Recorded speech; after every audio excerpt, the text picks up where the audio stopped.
Part 1, The Troublemaker Arrives. You want me to babysit an alien princess? Captain Damian Blackwood stared incredulously at Admiral Winters across the polished titanium desk. The space station Artemis's administrative office felt suddenly too small for this conversation. Admiral Winters sighed, pushing a holographic file across to Damian. Not babysit, guard, protect, and yes, control if necessary. The Celestial Dominion is our newest and most valuable ally. Their technology could advance us by centuries. Then assign someone from Diplomatic Corps, Damian countered, not bothering to look at the file. His broad shoulders, honed from years of military training, tensed under his crisp uniform. I need someone who won't be intimidated by royalty, who understands discipline, and who can handle difficult personalities. The Admiral's expression tightened. Princess Nayara has gone through 4 diplomatic handlers already. They've all requested reassignment. The holographic projection sprang to life between them. A striking feminine figure appeared, tall and willowy with iridescent lavender skin that seemed to shimmer like a nebula.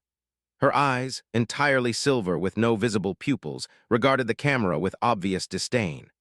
Elaborate silver markings swirled across her forehead and down her cheeks, royal tattoos, according to the information scrolling beside her image. Damian frowned. She looks like trouble. She is trouble, Winters confirmed. But she's also the Sovereign's favorite daughter and our diplomatic leverage. Her safety and happiness are paramount to maintaining our alliance. What exactly has she done to chase away professional diplomats?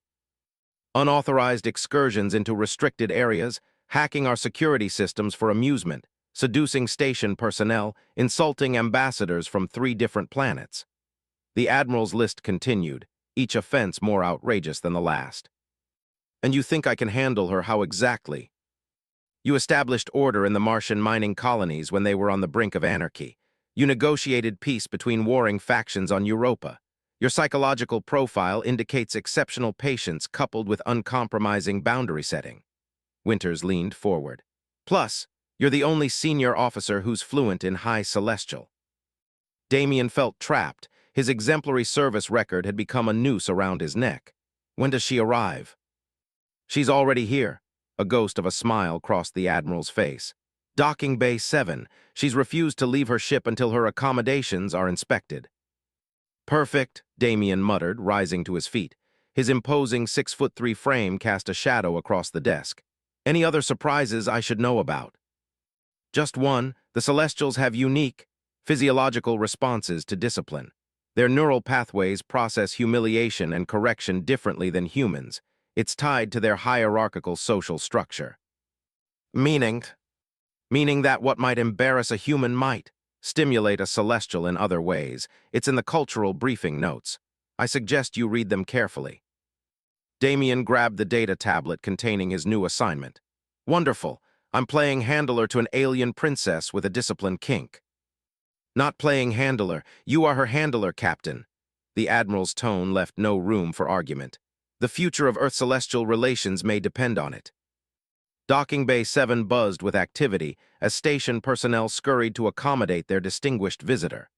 Damian strode purposefully through the chaos, his dark blue uniform and captain's insignia causing crew members to snap to attention as he passed. The celestial vessel gleamed like liquid silver, its organic curves unlike the angular human ships surrounding it. A small delegation of celestial guards stood at the gangway, their crystalline armor catching the light. Captain Blackwood, announced a station officer, here to escort Princess Nayara to her quarters. The tallest guard stepped forward, silver eyes assessing Damian coldly. The princess refuses to depart until her environmental requirements are confirmed. Her requirements were met 3 days ago, Damian replied in flawless High Celestial, surprising the guard. The atmospheric composition, gravity adjustments, and privacy protocols all exceed diplomatic standards. A melodic laugh echoed from inside the ship. Well, at least this one speaks properly. Princess Nayara emerged, and Damian realized the hologram hadn't done her justice. In person, her lavender skin seemed to pulse with internal light, her silver eyes fixed on him with predatory interest. She wore what could only be described as provocative by both human and celestial standards, a form-fitting silver bodysuit with strategic cutouts that revealed glimpses of glittering skin. Princess Nayara, Damien bowed precisely the correct depth for acknowledging royalty without subservience. I am Captain Damien Blackwood, head of station security and your liaison during your stay. Another keeper? She glided down the gangway, moving with liquid grace that seemed to defy normal physics. How long will you last, I wonder? The last one barely made it through dinner. Damien maintained a neutral expression. I imagine that depends on how well we establish mutual expectations, Your Highness. Expectations? She circled him slowly, studying him as if he were a specimen in a laboratory. How tiresome. I expect freedom, Captain, freedom to explore, experience, and enjoy all this dull station has to offer. Within safety parameters and diplomatic protocols, of course, he added smoothly. Nyara's eyes narrowed. Of course, she echoed, mockery evident in her tone. She reached out suddenly, running a finger along his jawline. The touch left a strange, tingling sensation on his skin. Strong structure, aesthetically pleasing for a human, are all Earth males built to your specifications. Damien stepped back, establishing clear physical boundaries. If you're ready, Princess, I'll escort you to your quarters. Your belongings are being transported as we speak. Something flashed in her silver eyes, surprise, perhaps, at his refusal to be provoked. Lead on, Captain. Show me this cage you've prepared. The journey through Artemis Station became an impromptu tour as Nyara stopped repeatedly to examine various aspects of human technology or to observe station personnel. Damien noticed how her presence affected others, humans staring transfixed as she passed, some even forgetting their duties momentarily. Your species is so easily distracted, she commented, clearly aware of her effect. Is it my bioluminescence or simply my form that captivates them? Humans are naturally curious about new experiences, Damien replied diplomatically. Many have never encountered a celestial before. And you, Captain, am I a new experience for you as well? Her question carried layers of meaning. I've studied your culture extensively, Princess, though admittedly diplomatic files rarely capture the full presence of your people. They reached the diplomatic wing, where her quarters occupied an entire section. The doors slid open to reveal a spacious suite remodeled to celestial specifications. Higher ceilings, ambient lighting that simulated their home-world spectrum, and furniture designed for their unique physiology. Nyara drifted into the space, inspecting it with critical eyes. Adequate, I suppose, though the viewing portal is disappointing. On my world, my chambers overlook the Valley of Luminescence. The station isn't known for its scenic views, Princess. However, I can arrange holographic projections if you'd prefer. She turned to him, silver eyes glinting. What I'd prefer is less supervision, Captain. My previous handlers shadowed my every move, most tedious. I won't interfere with your activities unless they compromise station security or diplomatic relations, Damien stated firmly. However, I expect to be informed of your intended locations and companions. The station can be dangerous for the uninitiated. Nyara laughed, the sound like crystal chimes. Dangerous for me, how charmingly protective. She moved closer, invading his personal space again. And if I choose to, disappear occasionally. Then I will find you, Damien replied simply, not backing away this time.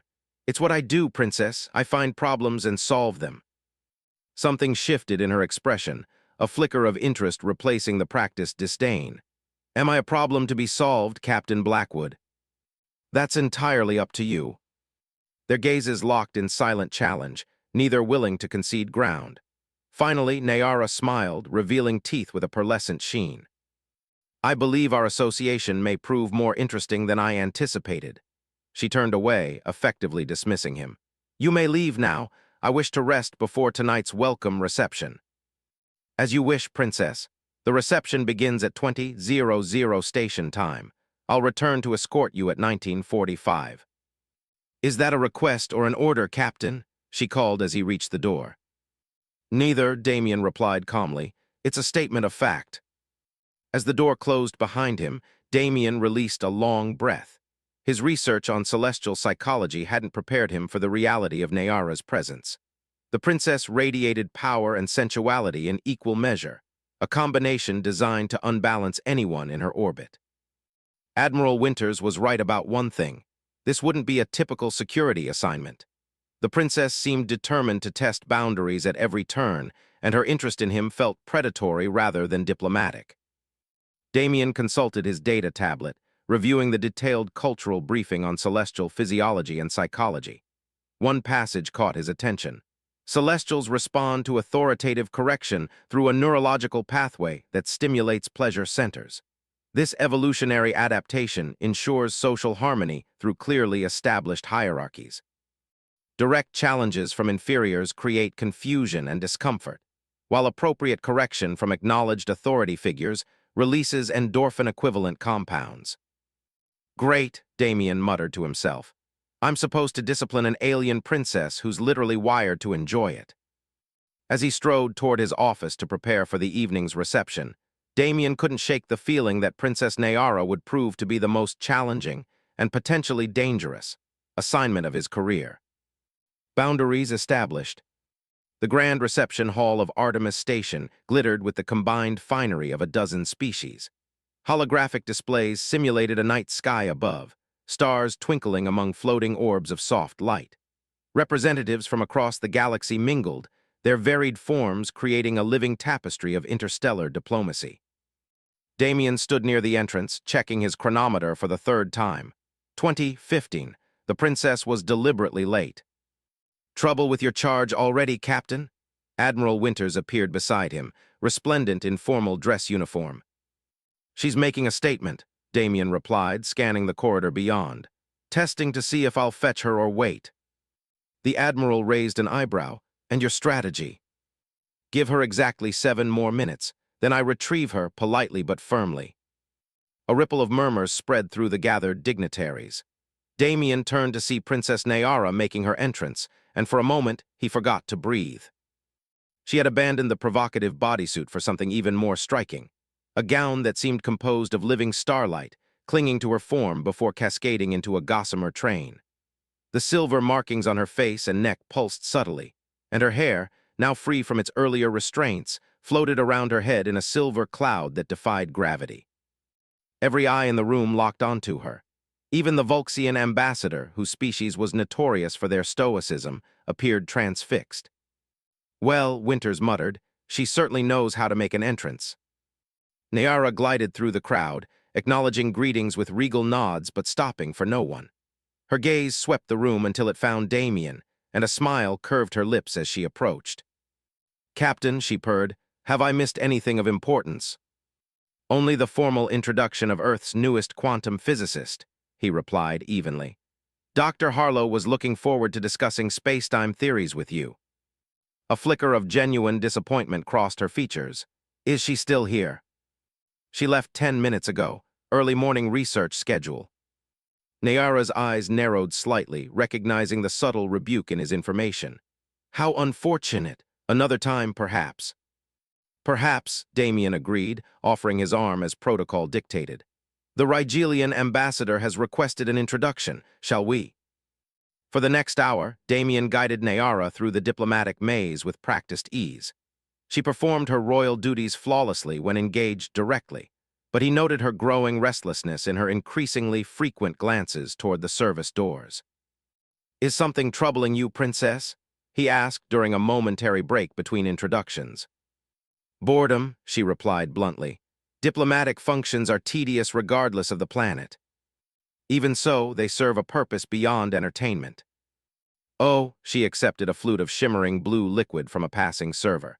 "And what purpose might that be, Captain, besides showcasing how many different species can pretend to tolerate each other in one room?"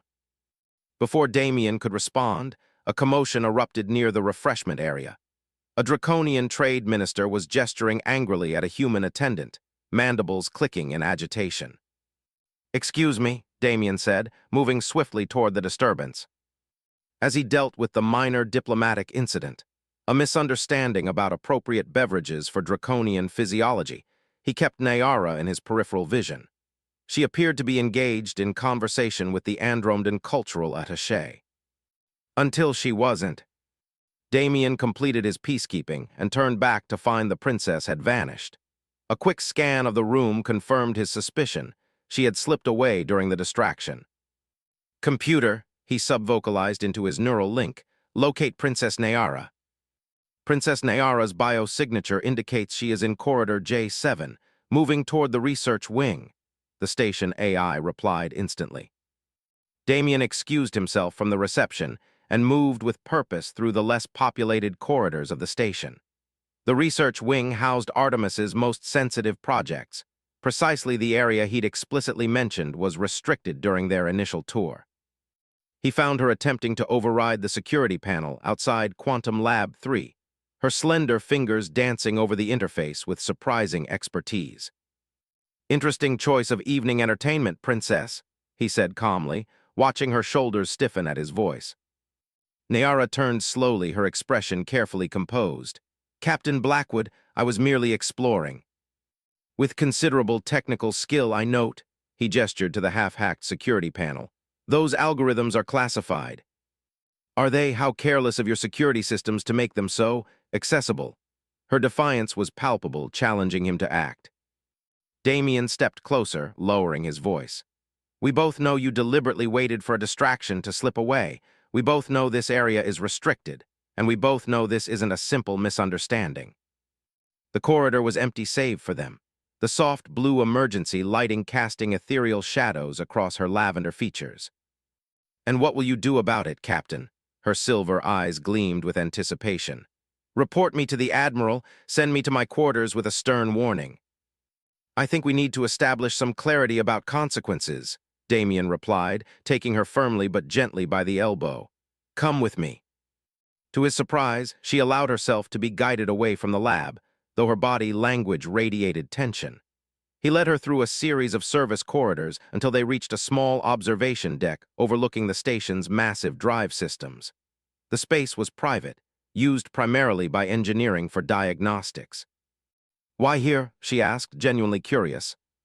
"Because what happens next should occur without an audience." Nayara's bioluminescence intensified, patterns of light shifting beneath her skin. "How intriguing! What exactly do you imagine will happen next, Captain?" Damien crossed his arms, regarding her steadily. "You've been testing boundaries since you arrived, Princess. It's time we established them clearly." "And how do you propose to do that?" She moved closer, the scent of her, something like ozone and exotic flowers filling his senses. "In my culture, actions have consequences. Deliberate violations of security protocols would typically result in detention or restricted privileges. In yours," he paused, watching her reaction. "In yours, hierarchical correction is both expected and neurologically rewarding." Her eyes widened fractionally. "You've been studying celestial physiology." "Thoroughly." "Then you know punishment would only encourage me further." Her voice had taken on a husky quality. "Not punishment, discipline. There's a difference." Damien sat on a nearby bench, his posture resolute. "Among Celestials of your status, physical correction from an acknowledged authority figure establishes respect and reinforces necessary boundaries." Nayara's laughter held a nervous edge. "And you believe yourself to be an authority figure to me? I am royalty, Captain, directly connected to the celestial throne."